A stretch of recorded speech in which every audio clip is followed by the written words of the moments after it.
estamos de volta. Eu sou Rosiane Kennedy. Você confere com a gente as notícias que circularam hoje nos corredores do poder. A gente vai diretamente para São Paulo conversar com Vanessa Casalino, que tem algumas informações de poder, de várias informações, na verdade. Uma delas é referente à questão da febre amarela, que tem mobilizado mesmo instâncias do poder por todo o país, né? Boa noite, Vanessa.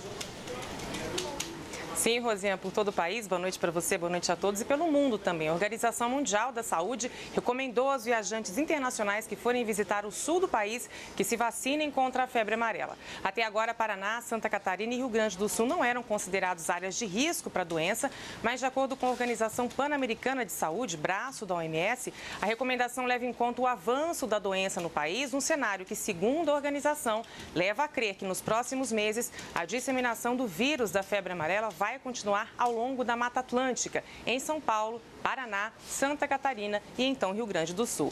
A vacina contra a febre amarela já é recomendada para viajantes internacionais que vêm para Centro-Oeste, Sudeste e Norte do país, Maranhão e partes de Bahia e Piauí. Já aqui na capital, mais de 5 milhões de pessoas ainda não tomaram a vacina contra a doença. Falta menos de um mês para o fim da campanha e pouco mais da metade da população foi imunizada, 55,7%. A campanha começou em setembro do ano passado e o número está bem abaixo da meta, que é 95% da população. A Secretaria Municipal de Saúde alerta que no início houve uma corrida aos postos, mas que nos últimos meses a procura caiu muito, o que é preocupante, Rosiane. Agora você tem uma outra informação a respeito de investigações referentes à suspeita de violência sexual contra atletas, contra ginastas. O que é que tem de novidade em relação a andamento para a investigação, hein, Vanessa? As novidades são que o Ministério Público aqui de São Paulo instaurou um procedimento para avaliar a aplicação de medidas protetivas aos adolescentes que revelaram terem sido vítimas de abuso sexual pelo treinador Fernando de Carvalho Lopes, ex-técnico da Seleção Brasileira de Ginástica Artística. O procedimento foi aberto pela Promotoria de Justiça, Infância e Juventude de São Bernardo do Campo. Lopes dava aulas no Clube MESC de lá da cidade, mas foi afastado de suas funções. As denúncias foram divulgadas pela imprensa há cerca de 2 semanas. 40 atletas teriam sofrido abusos e agressões sexuais ao longo de 20 anos. A Polícia Civil está investigando o caso e aí em Brasília, a CPI que investiga maus tratos contra crianças e adolescentes aprovou hoje a convocação do ex-técnico para prestar depoimento. De acordo com o presidente da CPI, senador Magno Malta, o objetivo é contribuir com as investigações. A CPI convidou também o atleta Diego Hipólito, que já falou publicamente sobre as denúncias. Ainda não há informações sobre as datas, Rosiane.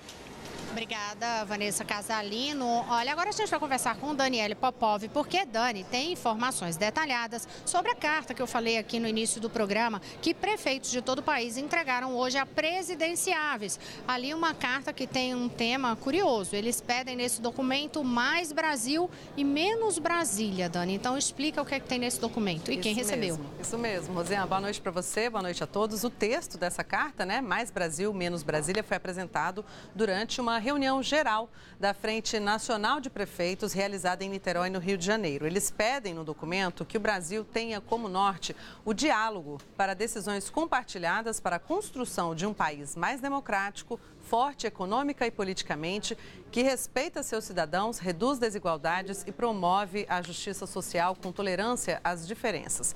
A carta traz as propostas dos prefeitos nas áreas de segurança pública, saúde, educação e geração de empregos. E por falar em campanha eleitoral, o presidente Michel Temer disse que seria muito útil que o próximo presidente do Brasil assumisse o cargo em 2019 com a reforma da Previdência aprovada. Em entrevista à Rádio CBN na noite desta segunda-feira, Temer afirmou que poderia suspender a intervenção federal no Rio de Janeiro se houver clima político após as eleições para aprovar a reforma da Previdência no Congresso Nacional.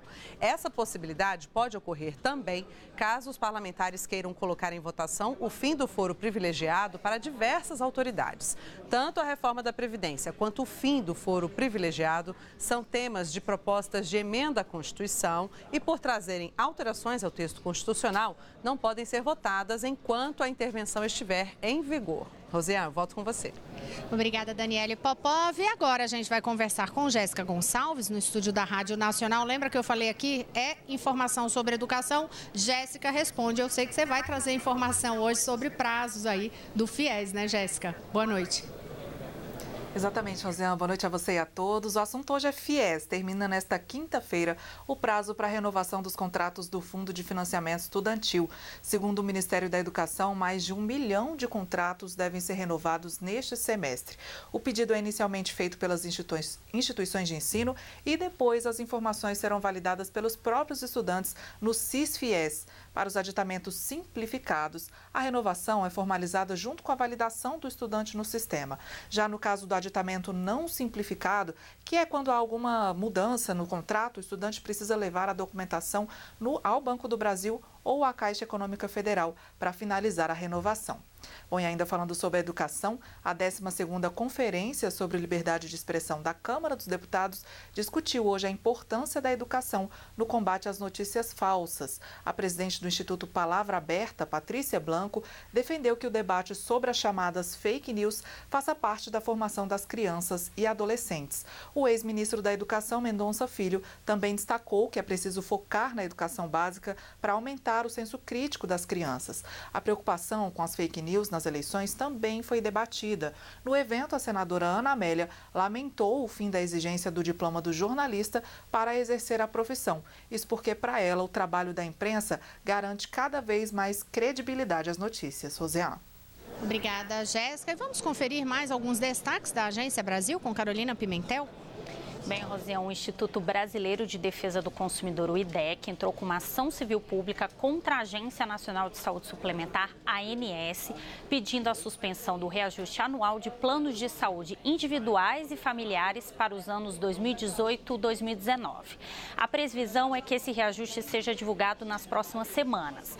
De acordo com o IDEC, a ação tem como base um relatório recente do Tribunal de Contas da União, que aponta distorções, abusividade e falta de transparência na metodologia usada pela ANS para calcular o percentual máximo de reajuste desses planos de saúde individuais. Na ação, o Instituto pede que a ANS não repita os erros apontados pelo tribunal, propõe que os valores pagos a mais sejam compensados com descontos nos reajustes dos próximos 3 anos e que a agência seja condenada a pagar uma indenização por danos coletivos ao Fundo de Defesa de Direitos Difusos, entre outros pontos. Olha, a nossa reportagem entrou em contato com a assessoria de imprensa da ANS, que informou que está apurando as informações e que em breve vai divulgar um posicionamento. Rosiane. Carol, e o que é que você destaca de outras manchetes que tem na agência hoje, hein? Olha, a gente destaca, Rosiane, que o presidente dos Estados Unidos retirou o país do acordo nuclear com o Irã e o presidente da Argentina admitiu que o país precisa de apoio externo e recorre ao FMI. Rosiane. Olha, os detalhes dessas notícias estão lá, agenciabrasil.abc.com.br. E uma notícia que a gente vai detalhar para vocês amanhã é algo que está ocorrendo neste momento. O ministro Alexandre de Moraes, do Supremo Tribunal Federal, entrega neste momento ao presidente da Câmara dos Deputados, Rodrigo Maia, um anteprojeto de lei para o combate ao tráfico de drogas e armas. E hoje, o deputado Rodrigo Maia, presidente da Câmara, até que ressaltou que isso, juntamente com o Sistema Integrado de Segurança, vai dar condições para pensar na política de segurança pública nos próximos 4 anos. Amanhã a gente detalha para você. Boa noite a todos. Até lá.